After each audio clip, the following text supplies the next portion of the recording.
বাংলাদেশে বিশ্বকাপ ফুটবলের জ্বরে আক্রান্ত বাংলাদেশের প্রত্যেকটি সাধারণ মানুষ, বিশেষ করে আমাদের যারা যুব সমাজ, যারা ভবিষ্যৎ প্রজন্ম, তারা অত্যন্ত ঘরে ঘরে কিংবা কোথাও বড় এলইডির মাধ্যমে তারা বিশ্বকাপ ফুটবলকে উপভোগ করছে। কিন্তু আমি এই বিষয়টি বলার উদ্দেশ্য হচ্ছে, আমি আপনার মাধ্যমে সারা দেশবাসীর কাছে একটি আহ্বান জানাতে চাই। আমরা দেখেছি এই বিশ্বকাপ ফুটবলকে কেন্দ্র করে বেশ কিছু সহিংসতা ঘটেছে, বেশ কিছু জায়গায় বিশৃঙ্খলা তৈরি হয়েছে এবং এখন পর্যন্ত আজকের তথ্য মতে আমার কাছে 10 জন লোক মারা গেছে। এটা অত্যন্ত দুর্ভাগ্যজনক। আমি আপনার মাধ্যমে দেশবাসীর কাছে আহ্বান করব, খেলা একটি আনন্দময় একটি বিষয়, এটি নিছক আনন্দ ছাড়া তেমন কিছু না। সেটাকে নিয়ে আমাদের উত্তেজনা থাকবে, উৎসাহ থাকবে এবং ঘরে ঘরে ব্রাজিল এবং আর্জেন্টিনার সাপোর্টারদের যে যুদ্ধ, সেটা কিন্তু চলমান রয়েছে। যদিও ব্রাজিল সাপোর্টাররা এখন হতাশ, তাদের টিম হেরে গেছে। আর্জেন্টিনারা এখনো স্বপ্ন দেখছে যে তারা বিশ্বকাপ ফুটবলে জয় করতে পারে। সো বাংলাদেশের প্রেক্ষাপটে ব্রাজিল আর্জেন্টিনা নিয়ে যে উত্তেজনা, যে উৎসব মুখর একটি পরিবেশ, এটি যাতে আনন্দময়ের ভিতরেই থাকে, এটিকে কেন্দ্র করে কেউ ভবিষ্যতে কোনো বিশৃঙ্খলা কিংবা কোনো সহিংসতা তৈরি করে কোনো প্রাণনাশের ঘটনা যাতে না ঘটে, এই জন্য আমি আপনার মাধ্যমে দেশবাসীর কাছে আহ্বান জানাচ্ছি। দ্বিতীয়ত যে বিষয়টি, সেটি হচ্ছে মাননীয় স্পিকার, আপনারা জানেন যে বর্তমান সরকার, আমাদের মাননীয় প্রধানমন্ত্রী খেলাধুলাকে সর্বোচ্চ গুরুত্ব দিয়ে ইতিমধ্যে কার্যক্রম শুরু করেছেন। তারই ধারাবাহিকতা ইতিমধ্যে আমরা খেলাধুলাকে পেশা হিসেবে প্রতিষ্ঠার লক্ষ্য নিয়ে আমরা জাতীয় খেলোয়াড়দেরকে বেতন কাঠামোর আওতায় ক্রিয়া ভাতা প্রদান করছি।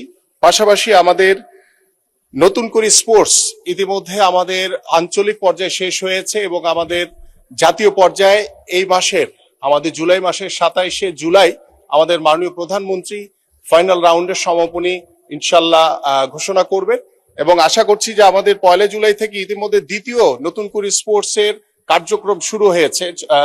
আমাদের অনলাইন রেজিস্ট্রেশন কার্যক্রম শুরু হয়েছে। ইনশাল্লাহ 1 সেপ্টেম্বর কিংবা আমাদের সেপ্টেম্বরের ফার্স্ট উইকে মাননীয় প্রধানমন্ত্রীর মাধ্যমে দ্বিতীয় আসর নতুন করে স্পোর্টস আমরা উদ্বোধন করব ইনশাল্লাহ।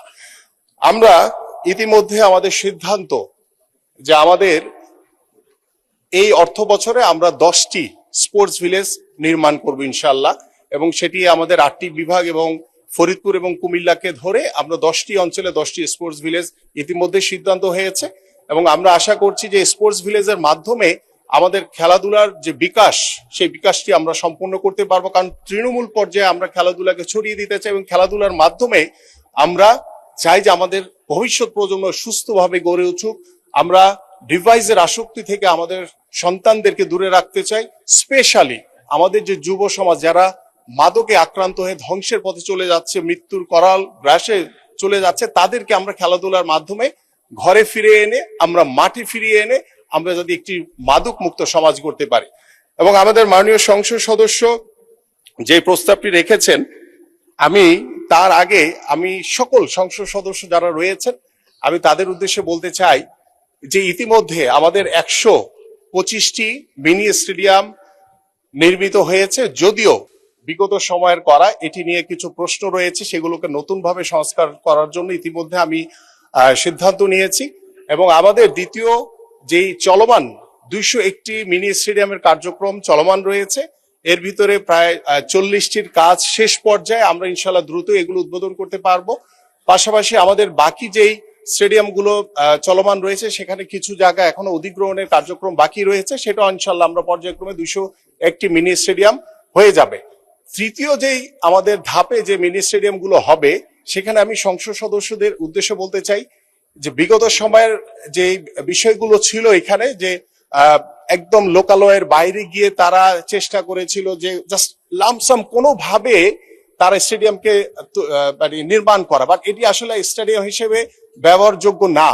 তা আমি আপনাদের সহযোগিতা চাই। আপনারা যদি লোকালয়ের ভিতরে আমাদের যে তৃতীয় ধাপে যে স্টেডিয়াম গুলো নির্মিত হবে, সেখানে যদি আপনাদের পরামর্শ, আপনাদের সহযোগিতা থাকে এবং লোকালয়ের ভিতরে হয়, তাহলে আমরা তৃতীয় ধাপের ইতিমধ্যে আমাদের প্রকল্পটি চলমান রয়েছে এবং আমাদের জমি অধিগ্রহণের কার্যক্রম চলমান রয়েছে। আমরা আপনাদের পরামর্শ নিয়ে সেই তৃতীয় ধাপের স্টেডিয়াম গুলো ইনশাল্লাহ পর্যায়ক্রমে আমরা নির্মাণ করব ইনশাল্লাহ। এবং আমাদের মাননীয় সংসদ সদস্য মালিক সাহেব যেভাবে বলেছেন, তার যে সিলেটের যে বালাগঞ্জ, ইতিমধ্যে এখানে আমাদের 9,51,00,000 টাকা ব্যয় আমাদের মিনি স্টেডিয়ামের কার্যক্রম চলমান রয়েছে। এটি খুব দ্রুতই শেষ হয়ে যাবে।